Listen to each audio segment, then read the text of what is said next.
नमस्कार मित्रों, आज मैं आपको सपोर्ट और रेजिस्टेंस के बारे में जानकारी दूंगा।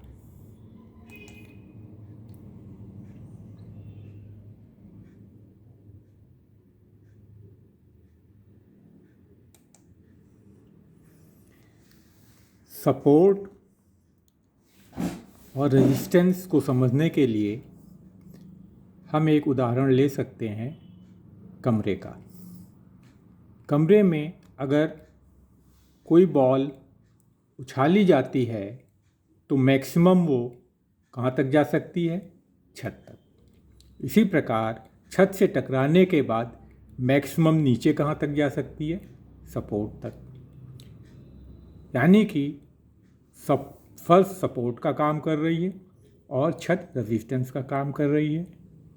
बॉल सपोर्ट और रेजिस्टेंस के बीच में मूव कर रही है। इसी तरह से शेयर मार्केट में भी प्राइस का मूवमेंट सपोर्ट और रेजिस्टेंस के बीच में होता है। इसके कुछ समय बाद जब प्राइस बहुत तेज़ी से ऊपर बढ़ता है तो पॉसिबिलिटी रहती है कि रेजिस्टेंस ब्रेक होगा, और अगर रेजिस्टेंस ब्रेक हो जाता है तो प्राइस और भी तेज़ी से ऊपर की तरफ जाता है, यानी अप ट्रेंड की तरफ जाता है।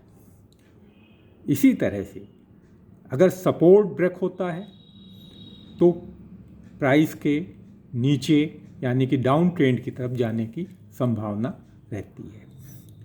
शेयर मार्केट में लोग सपोर्ट के ब्रेक होने का या रेजिस्टेंस के ब्रेक होने का इंतज़ार करते हैं। सपोर्ट पे हमें सेल करना चाहिए अगर कोई बियरिश कैंडल मिल जाती है या बियरिश पैटर्न बन जाता है।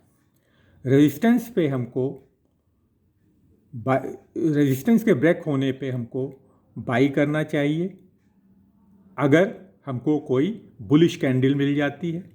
लेकिन रेजिस्टेंस पे अगर कोई बेयरिश कैंडल मिल जाती है तो इसका मतलब ये है कि वहाँ पर सप्लाई बढ़ जाएगी और ये फिर से नीचे सपोर्ट की तरफ प्राइस आ सकता है। सपोर्ट और रेजिस्टेंस को एक लाइन या एक पॉइंट ना मान के अगर हम उसको ये कहें रेजिस्टेंस रेंज तो ज़्यादा अच्छा होगा। इसी तरह से सपोर्ट को भी अगर हम कहें सपोर्ट रेंज वो ज़्यादा अच्छा होगा, क्योंकि प्राइस एक रेंज के बीच में मूव करता है और अगर सपोर्ट का रेंज ब्रेक होती है प्राइस नीचे जाता है, रेजिस्टेंस की रेंज ब्रेक होती है तो प्राइस ऊपर जाने की संभावना रहती है। सपोर्ट और रेजिस्टेंस को हम डिमांड और सप्लाई जोन भी कह सकते हैं। सपोर्ट पे अगर डिमांड बढ़ती है तो प्राइस बढ़ेगा। सप्लाई रेजिस्टेंस पे आती है क्योंकि वहाँ पर बहुत से लोग अपना प्रॉफिट बुक करके निकलना चाहते हैं। इस प्रकार से प्राइस का मूवमेंट सपोर्ट और रेजिस्टेंस के बीच में तब तक होता है जब तक कि ये ब्रेकआउट ना हो।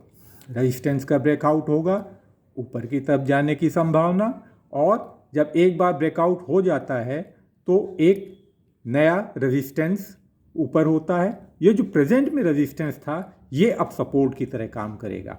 इसी तरह सपोर्ट अगर ब्रेक होता है तो प्राइस नीचे की तरफ जाएगा और एक नया सपोर्ट ढूंढेगा।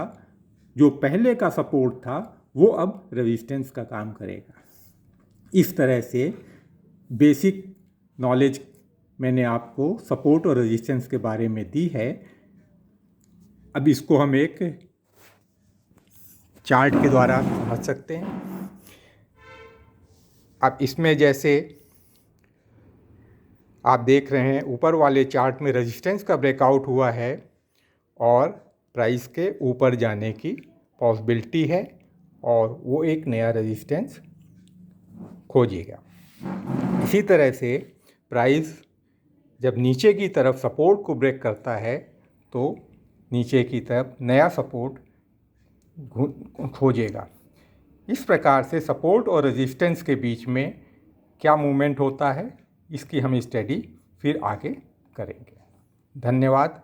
हमारे ख्याल से आज सब लोग इतना तो समझ ही गए होंगे सपोर्ट और रेजिस्टेंस का कैसे पहचाना जाता है, या सपोर्ट रेजिस्टेंस क्या होता है। पहचानना तो मैं बाद में आपको बताऊंगा, लेकिन सपोर्ट रेजिस्टेंस क्या होता है इतना तो आप जान गए हो। धन्यवाद।